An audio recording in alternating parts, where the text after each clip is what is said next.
জুলাই গণ অভ্যুত্থানে যারা নেতৃত্ব দিয়ে আজকে জামাতে ইসলামের ডাক্তার শফিক সাহেবকে ক্ষমতায় আনতেছে, আজকে জনাব তারেক রহমানকে বাংলাদেশের মাটিতে নিয়ে আসছে, আজকে বেগম খালেদা জিয়াকে কারাগার থেকে মুক্ত করে আনছে, বিএনপি জামাতে নেতাদেরকে কারাগার থেকে মুক্ত করে আনছে আমাদের জুলাই বিপ্লব সহযোদ্ধারা। তাই সে বলতে পারেন, আমিই তো বলছি, আমি নিজে আমার সাথে জুলাই গণ অভ্যুত্থানে যুব দলের, ছাত্র দলের, ছাত্র শিবিরের হাজারো ভাইরা আমরা পরিকল্পনা করছি পুরো ঢাকা শহরের সব থানা পুরাই দেবো। আমরা পরিকল্পনা, সমস্যা কি? এটা আমি বিরক্ত।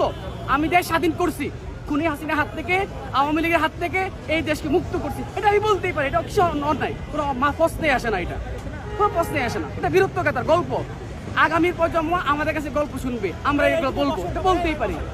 জুলাই গণ অভ্যুত্থানে যারা নেতৃত্ব দিয়ে আজকে জামাতে ইসলামের ডাক্তার শফিক সাহেবকে ক্ষমতায় আনতেছে, আজকে জনাব তারেক রহমানকে বাংলাদেশের মাটিতে নিয়ে আসছে, আজকে বেগম খালেদা জিয়াকে কারাগার থেকে মুক্ত করে আনছে, বিএনপি জামাতে নেতাদেরকে কারাগার থেকে মুক্ত করে আনছে আমাদের জুলাই বিপ্লব সহযোদ্ধারা। তাই সে বলতে পারেন, আমিই তো বলছি, আমি নিজে আমার সাথে জুলাই গণ অভ্যুত্থানে যুব দলের, ছাত্র দলের, ছাত্র শিবিরের হাজারো ভাইরা আমরা পরিকল্পনা করছি পুরো ঢাকা শহরের সব থানা পুরাই দেবো। আমরা পরিকল্পনা, সমস্যা কি? এটা আমি বিরক্ত।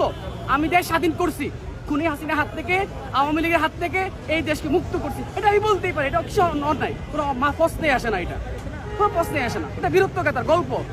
আগামীর প্রজন্ম আমাদের কাছে গল্প শুনবে, আমরা এগুলো বলবো, এটা বলতেই পারি।